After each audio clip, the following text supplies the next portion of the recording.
Hey guys, what is up? Pritesh from the PI podcast here, and today I am going to be going over my personal AFC power rankings. Ian did his AFC power rankings about a week ago, so now I'm finally putting my video out there for my AFC power rankings. This is my opinion. You could have different power rankings than us, so definitely let me know. Let me know your thoughts on the power rankings. Definitely excited to get into this.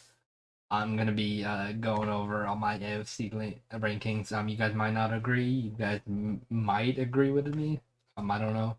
I was looking. I was watching Ian's video as well. Ours are a little different on both sides. Definitely, I think AFC is a little different, more different than I guess the NFC side. So definitely, hope you guys are excited. But starting us off with AFC at my number one pick, Ian did do his top four as the division winners, but I did mine just based on who I think's better than who. So mine's not gonna be. I'll tell you my top four teams that I think is gonna win their division, and then at the end of the video. So definitely at number one, I have the Buffalo Bills. Buffalo Bills are just too good. They have Josh Allen. They have Gabriel Davis emerging. They still have Stephon Diggs. Zach Moss, Devin Singletary is still there. They're decent enough, but they did draft James Cook, who I think is a really good back out of Georgia. And I think he's going to replace Zach Moss or Devin Singletary and cause one of them to lose their job because I think James Cook is that good. So I think their running back core group is going to improve a little bit. That's going to help Josh Allen even more. And he's already been really, really good. And on defense, they added Von Miller to the already stacked defense. They were the number one scoring defense in the league last year. And adding Von Miller, that just helps even more. They still have a very good safety duo, one of the best, if not the best, in Mike Hyde and Jordan Poyer. And then they still have good linebackers. They have good corners. Tre'Davious White still there. So definitely, that's why the Buffalo Bills are at number one. And I think this team is just gonna mesh together really well. I don't think there's anyone that's better than them right now.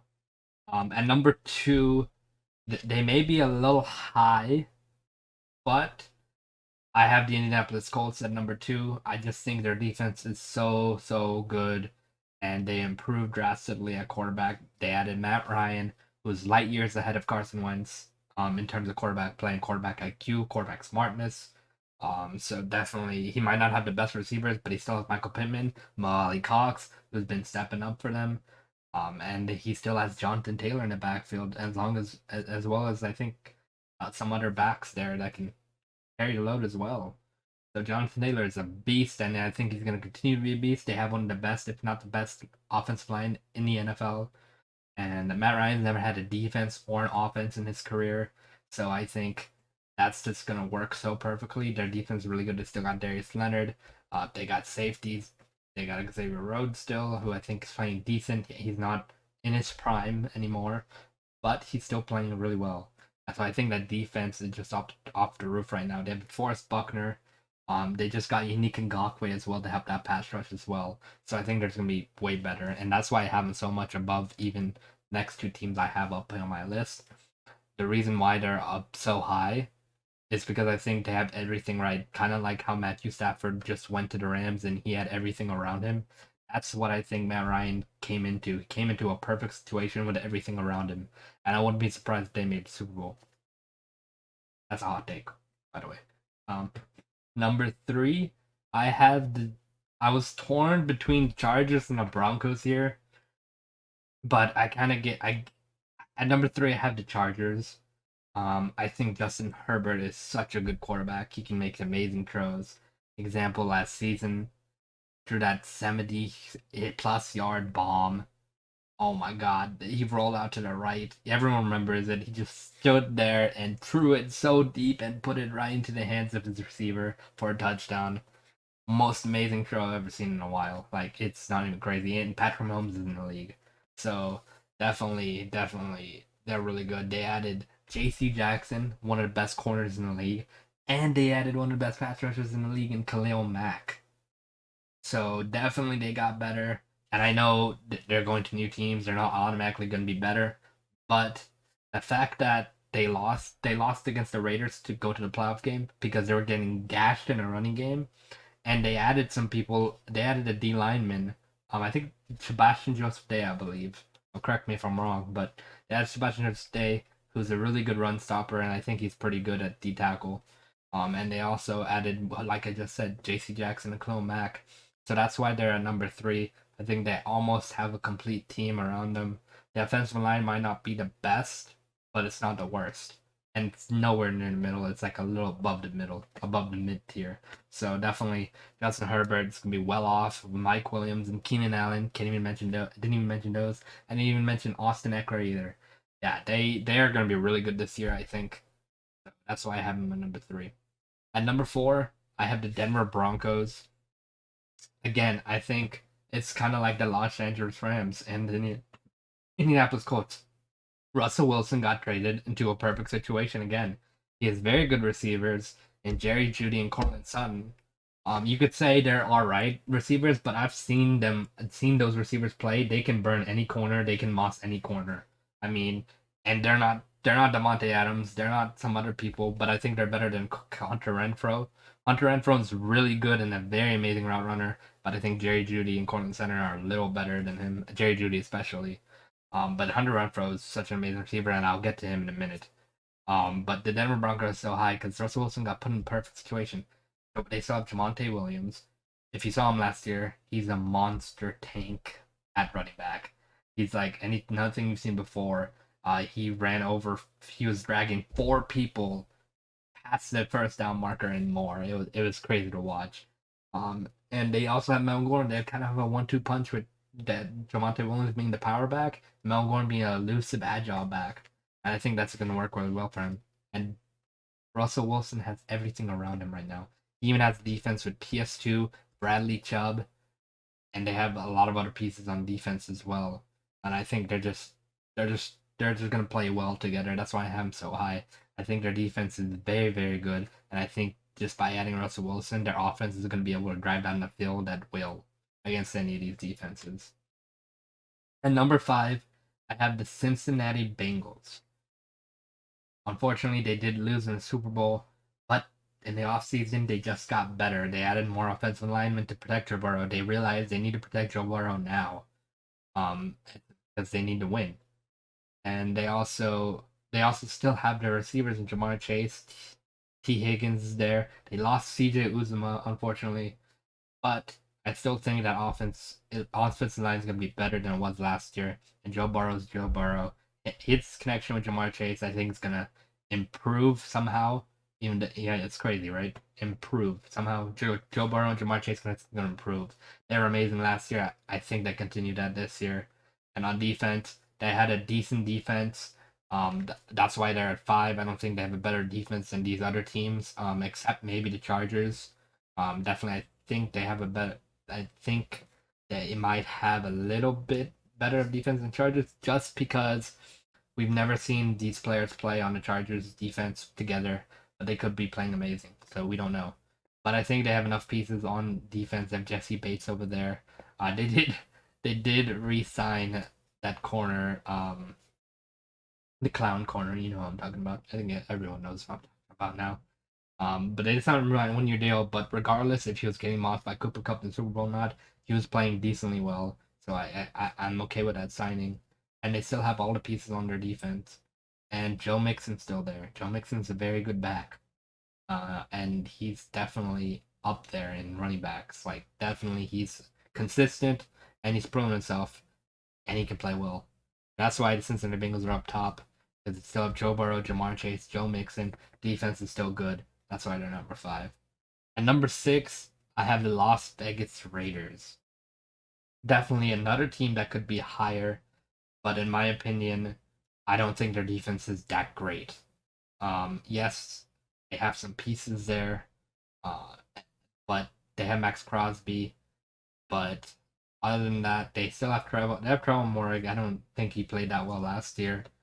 They have some other people like cornerback who are decent as well. So, but I don't think their defense is better than any of these teams. But on offense, they have a lot of weapons on offense. That's why they're ranked high above here as well, better than these other teams that I'm gonna list in a second. They have Devontae Adams. They added him. He knows Derek Carr from college, so I think the connection is gonna be good. Hopefully, right off the back, they don't have any connection problems. Because you've seen sometimes in the NFL, it doesn't matter how good of connection you have. If it's the first time playing this year, then their connection won't match. Like it might take a few games for them to sync up. You could say Cooper Kupp and Matthew Stafford already had the connection, but I think they took a couple of games at least to kind of mesh together and work together very well. But that connection is off the roof, and you can expect kind of a similar connection here if they start getting meshing together well early in the season. That's going to be a scary combo to watch for teams in AFC. And they also still have Darren Waller, very good tight end, and they have Hunter Renfrow, one of the best route runners I've seen last year. Definitely a breakout year for Hunter Renfrow. His route running is so crisp. I think he continues that. I don't think he's one of those guys that will moss somebody, but he can if he needs to. But his routes are so crispy that he's gonna burn anybody that can't keep up with him. So I think they have a very good receiving core there. They still have Josh Jacobs, so I think he's still good, and that's why the offense is so good. The only thing I'm worried about is their defense. Hopefully their defense plays a lot better this year. That's the only thing I'm worried about this team. Otherwise, the offense is going to score at will if they need to. At number 7, I have the Kansas City Chiefs. And yes, I think the Kansas City Chiefs are the worst in the division, but it's because all these other teams are so good, and I think the Kansas City Chiefs got worse. They lost Tyreek Hill. They lost a lot of key pieces on defense. Arguably the heart and soul of the defense in Honey Badger, Tyrann Mathieu. They had a decent draft defensively, but they're still going to be rookies. You can't expect them to play at a high level already in the first year. So I still think they're going to take a step back. They did add Juju Smith-Schuster. I think he's going to be decent. Patrick Mahomes is an amazing quarterback, one of the best quarterbacks in the league, if not the best. And he's still going to light it up, regardless if he has Tyreek Hill or not. Still has Travis Kelce too. Still has Clyde Edwards-Helaire. And that defense took a little hit, but they still have Chris Jones. They still have their corners. They have rookie safety, rookie corner. Definitely gonna excited to see how they play and how that defense plays without one of the key pieces missing. At number 8, I have the Baltimore Ravens. Now this is where it kind of gets a little confusing, a little tough. It was a little tougher down here, down the line right here to rank the teams right here. You could say the Cleveland Browns. I would say the Cleveland Browns could be at here right now, but the fact is, most likely Deshaun Watson is going to get suspended for a good while, and without Deshaun Watson, they're going to be quarterbackless, and they're not going to get Baker Mayfield to come play for them because he's done with them. He's completely done with them, and yet they still have a 1-2 punch in Kareem Hunt and Nick Chubb. They still have a defense. I'll get to the Cleveland Browns in a little bit, but that's the reason they're not at 8 right here, where Baltimore Ravens are, is because of their quarterback situation. And I have the Baltimore Ravens at 8 because they still have Lamar Jackson. He's decent. He's improving his throw accuracy. Still don't think he's the best thrower in the league. Definitely not by a long shot. But they're getting J.K. Dobbins back, and they were very injury prone last year, and they still almost made the playoffs. So I definitely think they will improve. Their whole defense is back. I looked at the defensive roster right now, the whole roster in general. They're a playoff team. I think they can be a playoff team. And Lamar Jackson, he did lose Marquise Brown, but I think they're going to be okay because now they can run their offense a little more. They're not going to have the deep threat of Marquise Brown, which is I think it's going to hurt Lamar a lot more because if people figure out their running game, they're screwed. You've seen it in the playoffs before. Every time Lamar's made the playoffs, their running style, their running offense, someone figures it out, and that's how they lose. So I definitely don't have high expectations for them. I think they can make the playoffs. I think John Harbaugh is such a good coach, and that's why they almost make them playoffs every year because they have very good coaching staff. So I think they do very well. I'm not sure how far they make in the playoffs though. But the reason they're at 8 is because of that whole team in general is looking very good, and hopefully no injuries occur, and they should be a really good team. At number 9, I have the Miami Dolphins. And yes, this is another one that relies on how the quarterback plays. If Tua can play very, very well, then I think this sky's the limit for them. They have an amazing offense. They have Tyreek Hill, Jalen Waddle, two of the fastest receivers in the NFL. Tyreek Hill especially. They've revamped their running back room. They still have Myles Gaskin. They have Raheem Mostert now and Chase Edmonds. I think Raheem Mostert's still that speedy back. He's been injured the last few years, so he hasn't been able to play. But him back, he's such a fast running back.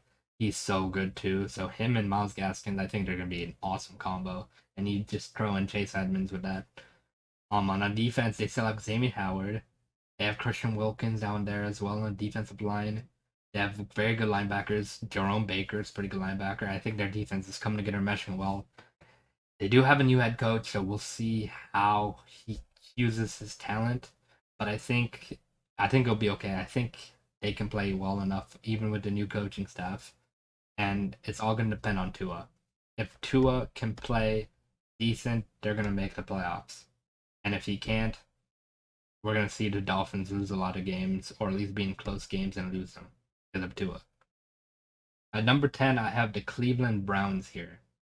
So, in realistic terms, Sean Watson probably won't play for a while. Won't play for a good amount of games. Should be out of the league for a year or two, but who knows at this point? It's the NFL. But Deshaun Watson probably not going to be starting, because he's going to be suspended. That's why I have him at 10. I still think they have an amazing running back duo in Kareem Hunt and Nick Chubb. On defense, they have Denzel Ward still. Davion Clowney on the pass rush. Myles Garrett. That's a nasty pass rush right there. They have a stud linebacker that's up and coming in Jeremiah Owusu-Koramoah, Joker. I think he's just going to improve as well. And then they have Grant Delpit, who's an upcoming safety as well, young safety as well. I think he's going to play well as well. So definitely that's why the Cleveland Browns are at 10. It's because of the Deshaun Watson situation. But they have a whole team around them. So if they get a back quarterback, there's still a chance they can win some games just because of their offense and their defense and not having to rely on the passing game. And this might be a little controversial here. I mean, it was very hard to make this list. At number 11, I have the Tennessee Titans. I think they got a little worse. They lost AJ Brown. They traded him, but they did get Treylon Burks back in return on the draft. But I don't understand that. I mean, I get you want to replace AJ Brown, but at the same time, AJ Brown was willing to take a less money contract because he wanted to stay with Tennessee. He would have been okay with that. And I really don't like that. AJ Brown was still young. He's still growing a lot. So I really just don't understand that. The AJ Brown trade, but they did get Treylon Burks. I think he's gonna be playing well in that system, but because of Derrick Henry, they're gonna force feed Derrick Henry. That's their offense. That's the Titans' offense. Derrick Henry's gonna play so well that linebackers they jump into the gap. They jump into the middle gap, A gap, B gap. They jump into all the gaps because Derrick Henry forces them to.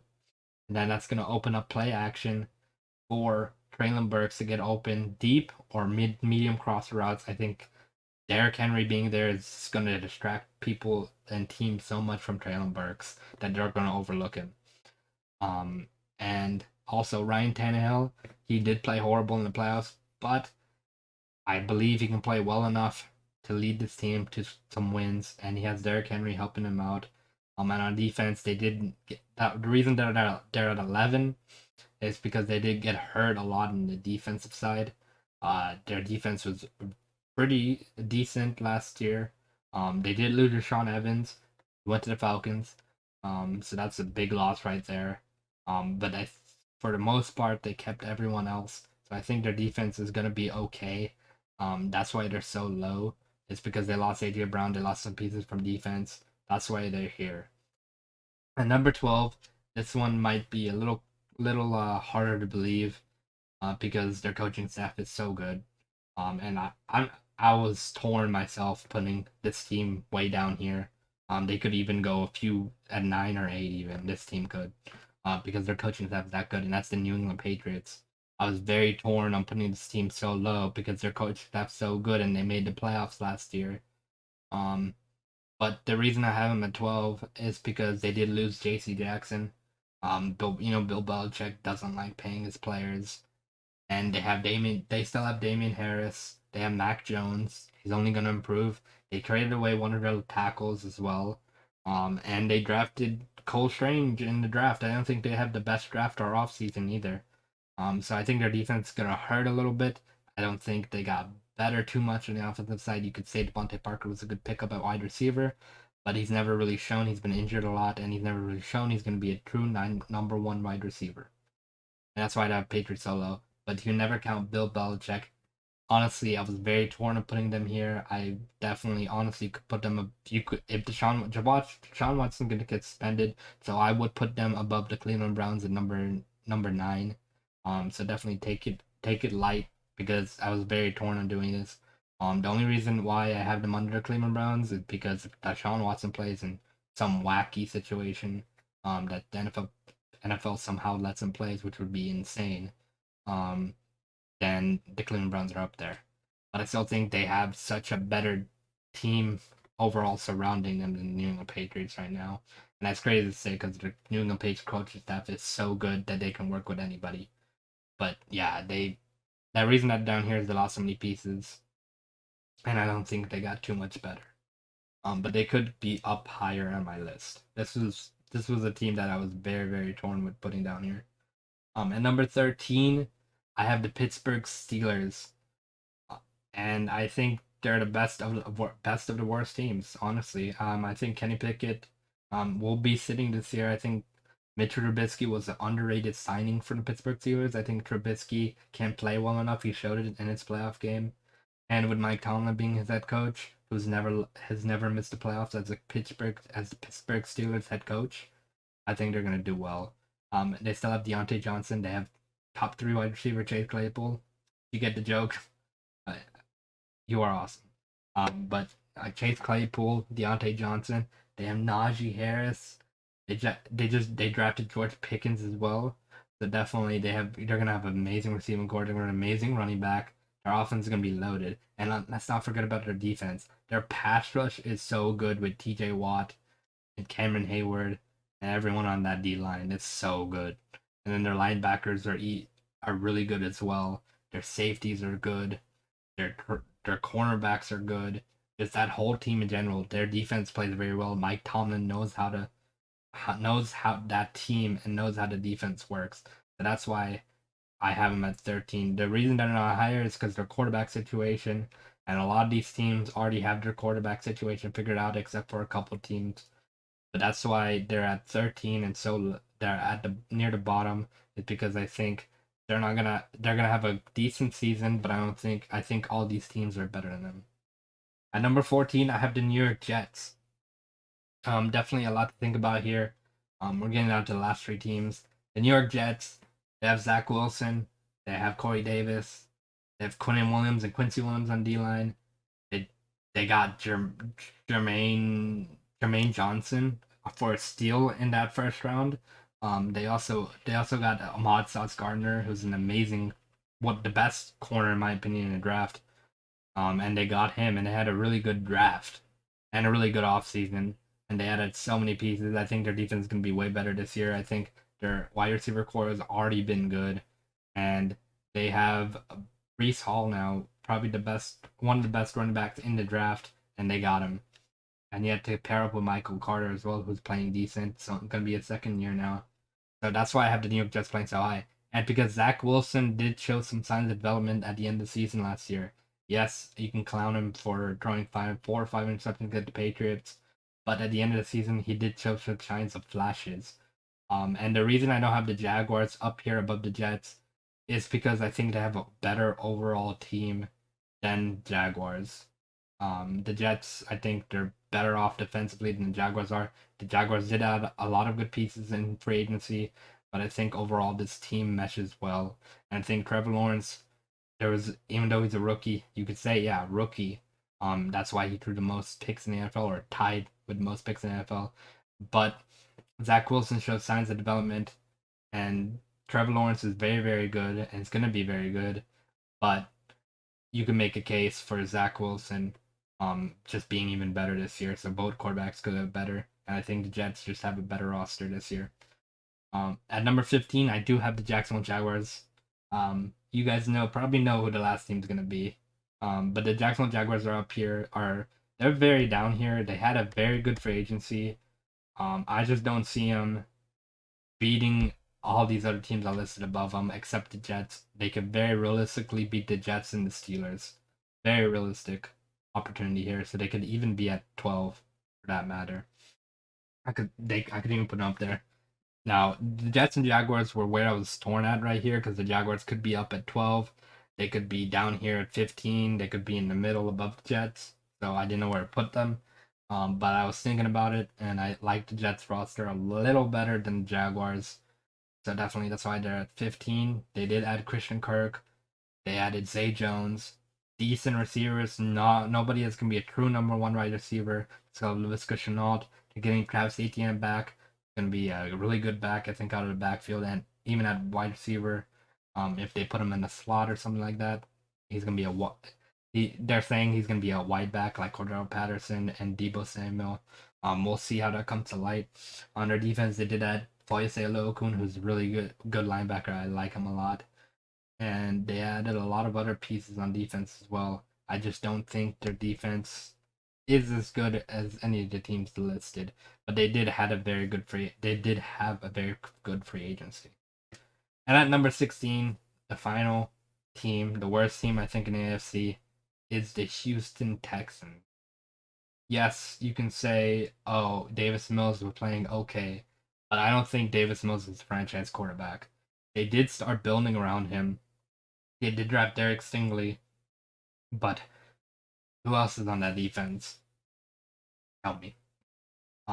Derek Stingley can't do it all by himself, and they may have one or two pieces on defense other than him, but that defense in general, I don't think he can compete with anybody, honestly. And Davis Mills is his second year, but I don't think he's the answer at quarterback. They have Brandon Cooks, who's still speedy. I think he's going to be a good weapon for Davis Mills.